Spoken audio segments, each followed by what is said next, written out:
Well, the German government says it's looking at the entire set of instruments it could use in taking action against Moscow over the poisoning of Russian opposition leader Alexei Navalny.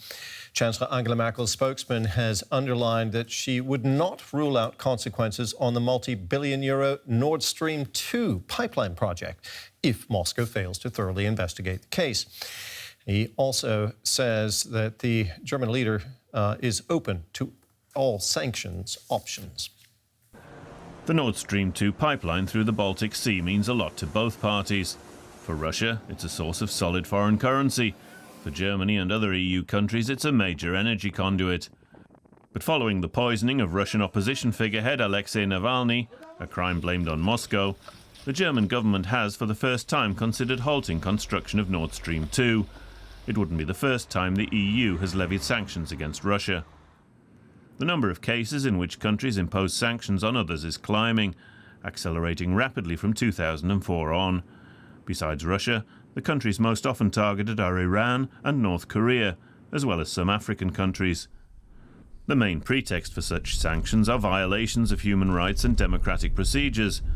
They're also often ostensibly aimed at trying to prevent terrorism and war. But how effective are sanctions really at achieving their aims? Opinions are widely divided.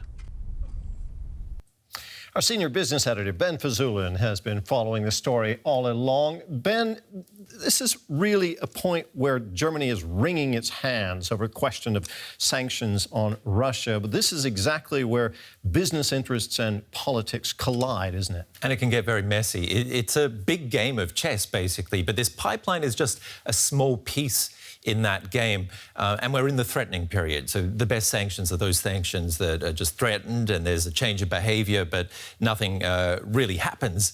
So it's whether or not that threat is taken seriously. The Russian investors, the investors in Russia, are shrugging them off at the moment.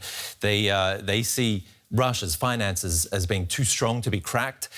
Moscow does have one of the strongest public balance sheets in the world. You can't forget that. Economists say this is only going to be effective if all sectors are targeted, all economic sectors. That would mean that it would hurt Russians. It would hurt both sides, Europe as well. The ultimate sanction, in my opinion, would be making it illegal to own Russian sovereign debt. That would mean that Russia's borrowing costs would shoot up. But this would be really tricky because US residents own 10% of Russian sovereign debt. Europe is also a big investor, so is Canada and Japan, and getting them all on board is really, really tricky. But I asked economist Gabriel Felbermayr about exactly that. That would, in a sense, be a bazooka indeed. That is a large action indeed, but we would need a full coalition. There is a lot of excess saving around in the world, so there's a lot of savings that seek investment, and we would need to block, all ways of Russia selling their bonds. If it's just Europe, that wouldn't be enough. We would need the United States on board on this, and probably also Asian countries. So I think there's no real alternative to building a coalition, and if we go use sanctions, then these need to be almost universal sanctions. Almost universal. The problem there is US President Donald Trump. Isn't he still best buddies with Vladimir Putin? Well, the economist there talked about building a coalition. Mm-hmm. The question is, how do you get US and Europe, and there's Asian countries you talked about, on the same page with imposing sanctions and possibly imposing sanctions on holding sovereign debt? Do you see any prospects of that happening, Ben? Well, as far as the pipeline goes, Trump would love to see the pipeline go. It would mean he could potentially increase energy exports to Europe, and he would love that. But about the rest, I don't know. That's a really hard question. I asked Felbermayr again about getting the US on board.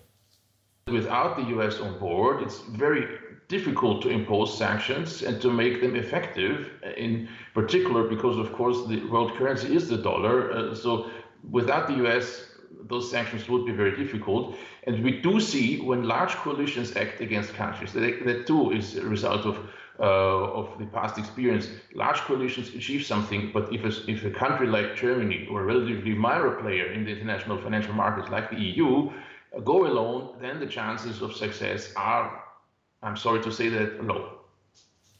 So it's a big game of chess. And Terry, I've always been a really bad chess player.